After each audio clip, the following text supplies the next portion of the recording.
O que eu acho, para fazer a comparação com o que está acontecendo hoje, é o seguinte. Uma coisa é você garantir a governabilidade em relação a um projeto. Agora, quando você não consegue enxergar qual é o projeto, aí você fala, bom, então é o poder pelo poder, ou o que nós estamos fazendo? Vou dar um exemplo que talvez seja muito claro para as pessoas. Qual que é a nossa política externa? O Brasil é um país importante no mundo. Ele é importante. Ele tem um peso específico no mundo. Qual é a nossa política externa? A gente se dá bem hoje com os Estados Unidos? Não. Questionamos até a eleição do Biden. Com a Europa? Não. A Europa não quer aprovar nem o acordo com o Mercosul por causa das questões ambientais. A China, o presidente xinga toda semana. Imbecil, cara. Aqui no continente, no subcontinente, América do Sul, nós não estamos bem. Nem com a Argentina, nem com a Bolívia, nem com a Venezuela, com ninguém.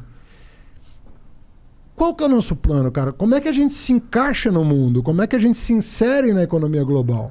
Fernando Henrique tinha uma política, goste-se ou não. Lula tinha uma política, goste-se ou não. Qual é a política atual externa? Meio ambiente. Qual é a nossa política? É grilagem da Amazônia? Eu acho que ele quer fazer o Brasil de refém para conseguir investimento externo.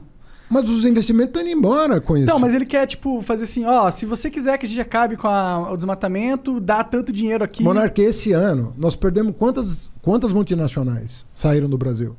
Várias. A Ford, né, começou. Vários estão saindo. Mas tá tendo uma fuga de multinacionais, né? O que eu acho, cara, que a gente... Vê bem, obviamente que eu não sou um cara de extrema direita, eu não gosto de... Extremismo, pra mim, é uma coisa que... Sabe qual é o problema do extremismo? Ele vê o diferente como inimigo. Uhum. E pra mim, o cara que vê o diferente como inimigo tem um problema, pô. Porque a essência da humanidade... É o diferente. É o diferente. Se você fosse idêntico a mim, e você idêntico a mim, ou eu idêntico a você, qual é a graça? A graça está justamente em que você é diferente de mim. Sim. Então, se eu passo a ver você, que é diferente de mim, como um adversário, assim, mais que adversário, como um inimigo meu, tem alguma coisa errada. Discordar é natural. Não é natural, é fundamental. Fundamental. Você ter a crítica é fundamental. Professor na sala de aula. Hoje a pedagogia é completamente diferente do que foi 100 anos atrás, que o professor ia lá com palmatória no régua, cara, não existe. Porque às vezes a pergunta do aluno te ensina mais do que um livro. O cara te faz uma pergunta que fala, porra... Te põe pra pensar na resposta. Eu não tinha visto por esse ângulo. E às vezes é uma pergunta que pode até parecer sem sentido no primeiro momento, mas se o cara fez, você já tem que saber se você se comunicou bem, porque se ele falou uma coisa muito sem noção, que acontece, é porque também você não ajudou. Ou o moleque tem déficit de atenção forte, né? Pode acontecer. Mas às vezes o cara faz uma pergunta pra você, você fala, caraca, eu vou ter que ler mais pra entender esse papo.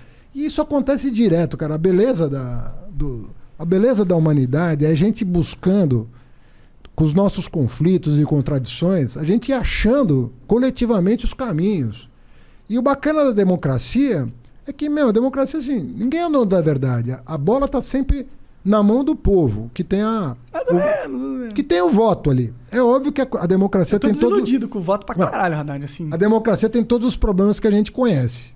Uma brasileira mais ainda que as outras, né? Todos os problemas que... Agora, tem melhor? Tem sistema melhor? Tem. Não. Tem sistema melhor que o brasileiro. Tem sistema melhor que democracia? Eu acho que não. Isso. Não é. Democracia direta, talvez. É a minha teoria aqui. Mas o Brasil faz pouca consulta popular. Acho que a democracia direta pra tudo é difícil. E quando faz, às vezes não respeita, Pô, né? teve o lance do... Não foi no governo Lula que cagaram quando os caras perguntaram se podia ter arma ou não? Teve um negócio não, assim. Teve um plebiscito. E aí o povo votou que poderia, que era permitido. E aí, mas não foi respeitado, não teve um negócio assim. Eu também tomei por fora. Cara, teve o estatuto. Teve o Estatuto do Desarmamento depois que regulou essa matéria. Né? Mas a gente teve pouca consulta. A gente teve uma em 93 sobre regime de governo, que definiu o presidencialismo. Nós perguntamos para os brasileiros se eles queriam votar para a monarquia, cara. Esse país teve a coragem de botar ali. Quer a monarquia? Topamos. Quer parlamentarismo presidencialista? Topamos. Mas tu sente que seria respeitado se a gente escolhesse algo diferente do presidencialismo? Seria. Acho que sim também. Principalmente o parlamentarismo, que basicamente o que já acontece, só que de forma bizarra, esquizofrênica. Na verdade a gente não... O que o povo entendeu? Que o nosso Congresso não era maduro o suficiente para eleger eles o chefe de governo. Fala, pô, esses caras será que vão escolher melhor do que eu? Porque é uma delegação, né? O parlamentarismo é uma eleição indireta. É você chegar para o parlamento e falar, vocês vão escolher o chefe do governo, entre vocês aí. Aí o brasileiro olhou para aqueles caras e falou, bicho, melhor não, deixa comigo aqui que tu lembra eu resolvo. Que tu votou presidencialismo? Votei por causa disso, porque eu acho que a representação do Congresso ainda precisa melhorar muito. Eu não sou contra, em tese, o parlamentarismo, nem o presidencialismo. Mas nas condições brasileiras, eu acho que o nosso parlamento, ele não é o retrato... Às vezes o cara fala, o parlamento é o retrato fiel da sociedade. Não acho. Porra nenhuma. Eu conheço... não acho. Até porque não tem o censo, né? Então... Não é o retrato fiel. Não tem como negar que a maneira... Porque tem muito poder econômico, tem muito voto de cabresto, tem muita sacanagem em pequeno município e médio município, tem muita milícia, tem... Cara, e não, o próprio sistema, ele é escrito, a própria lei é escrito de forma que vai distorcer a sociedade na sua representação. Né? Você tem, por exemplo, o fundão eleitoral. É isso. Fundão eleitoral o que é? Os grandes poderosos que já estão na dominância dos partidos vão escolher aqueles que vão representar, porque basicamente eles dão o dinheiro que é quem elege de verdade. A gente vai falar que o povo elege, ok. Mas dinheiro elege também, né, Haddad? Tipo, se tiver dinheiro pra comprar tempo no rádio, tempo na TV, tempo não sei o quê, tempo na internet hoje em dia, que é importante. E antes, quando o empresário podia doar, também doava para aqueles que defendiam os interesses deles. Com certeza. Então sempre vai ter distorção. Não tem... O que a gente tem que fazer é o seguinte... O fundo eleitoral podia ser diferente, cara. Ele, em vez de dar na mão dos caciques dos partidos, ele poderia ser uma coisa agregada ao CPF do cidadão. O cidadão tem uma parcela do dinheiro no fundão e ele escolhe para quem ele coloca, entendeu? Tá aí uma ideia. Eu nunca tinha ouvido essa ideia. Aí, mas o cara falar, sai as paradas o que é meu aqui, eu quero que vá para fulano. Você escolhe. Aí você tem um filtro que é totalmente baseado na população dividido por CPF. Ou seja, você dá o voto pelo indivíduo igual a todo mundo. Eu gosto de botar a imaginação para funcionar, para melhorar o sistema. Porque o sistema precisa melhorar, cara. Tá feio. Eu perdi as esperanças. Mas sabe qual que é a verdade? Esse troço aí, apesar de ser... Vamos lá. Vamos dizer que essa ideia de fazer pro CPF aí do Monark seja a melhor ideia de todas. Tipo, a gente tá de fato colocando o poder na mão do povo. O político não quer isso. Vamos falar a verdade. O político quer...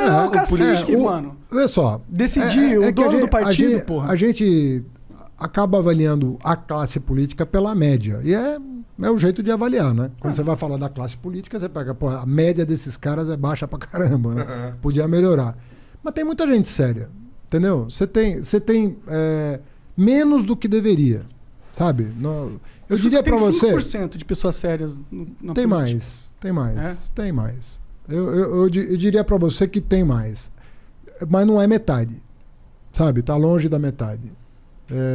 Mas não é 5%. Não é... Tem muita gente séria, tem muita gente que dedica a vida à política. A política bem feita, ela é uma doação, sabe? Porque você está abrindo mão se você tem competência para estar ali, você está abrindo mão de ser um cara bem sucedido no setor privado para se dedicar àquilo. E aquilo não vai te deixar rico, pelo menos não deveria. Sim, mas vai, né? Então, se você é um cara honesto, você não vai ficar rico com a política.